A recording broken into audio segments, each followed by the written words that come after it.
Let's address another set of earnings. We've got Prasanna Kumar Motupalli, the chairman and MD at NLC India, joining in on the show right now. Prasanna, great to have you today on ET Now. Thanks for your time. You've reported a very strong set of numbers, your all-time highest ever revenue from operations. How sustainable is this run rate, and what immediate drivers do you have in place for that? Madam, this all-time highest revenue, that is mainly because of all-time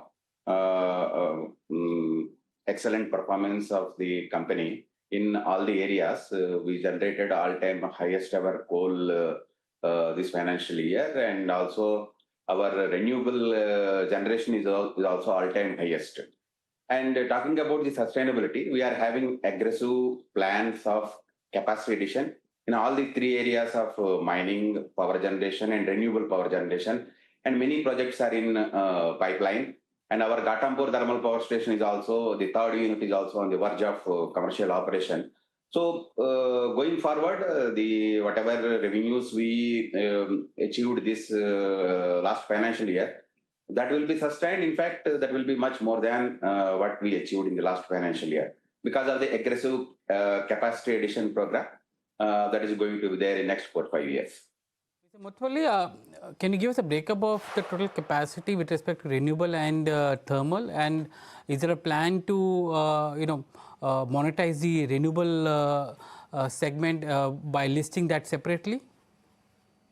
Exactly. As on date, we are having around 50 million metric ton of coal plus lignite mining capacity. And we are targeting almost to double that to 100 million metric ton by 2030. And already the projects, new mining projects are in pipeline.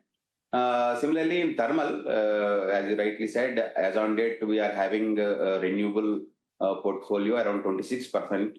And going forward, we are targeting to take it to 51%. So as on that, we are having total power generation capacity of around 8 gigawatt, and we are planning to take it to 20 gigawatt. Out of that, 10 gigawatt will be renewables. Under asset monetization plan, we already formed a subsidiary for asset monetization, and the assets of NLCIL were transferred to the subsidiary from the 1st of January, and we are targeting to go to market at the earliest, and that will be in the end of this financial year H1. With that, we are hopeful that we will be able to maintain our performance in future also. You know, the government recently approved a scheme for promotion of surface coal and lignite gasification as well. The projects and the financial outlay is as sizable as 37,500 crores. Tell me, what will be the impact of this scheme on LNC's business? Madam, this is an excellent move to support the coal gasification initiatives. Now the priority is to be given how effectively and eco-friendly manner the coal is to be utilized. And also we are depending on the other countries on our energy requirements. So this scheme is an excellent scheme, up to 20% VGF for the gasification projects. And in fact, the gasification of lignite is more easy than the gasification of coal. So we are looking forward for taking this forward for gasification of lignite. We are having huge results of lignite as well as all infrastructure, power ecosystem, everything is available in Neyveli, which is very suitable for lignite gasification. So with this scheme, the encouragement we got with this scheme, we will be looking forward for taking this forward to a constructive and excellent coal lignite gasification unit at Neyveli.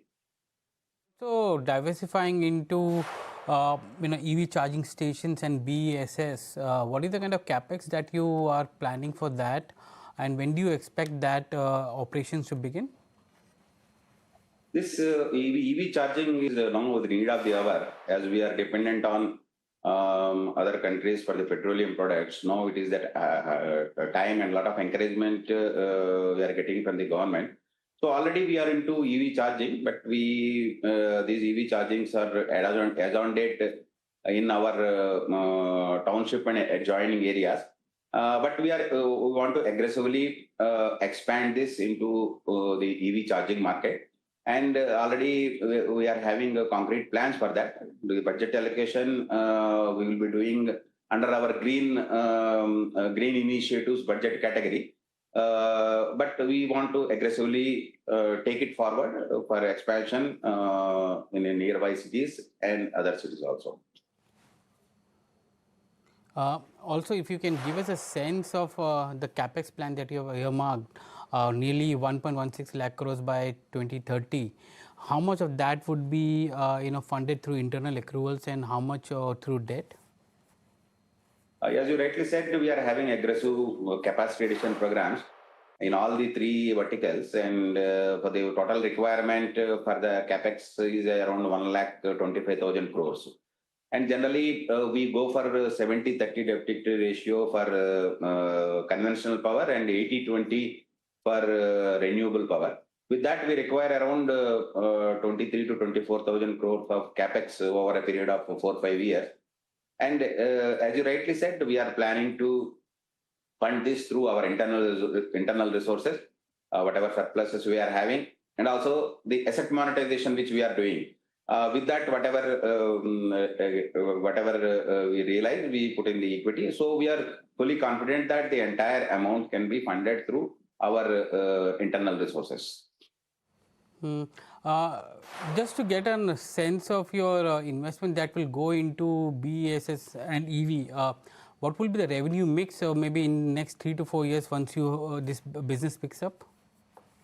Actually, NLC India was the first in the country to add grid scale energy storage system that was in Andaman, which is successfully running.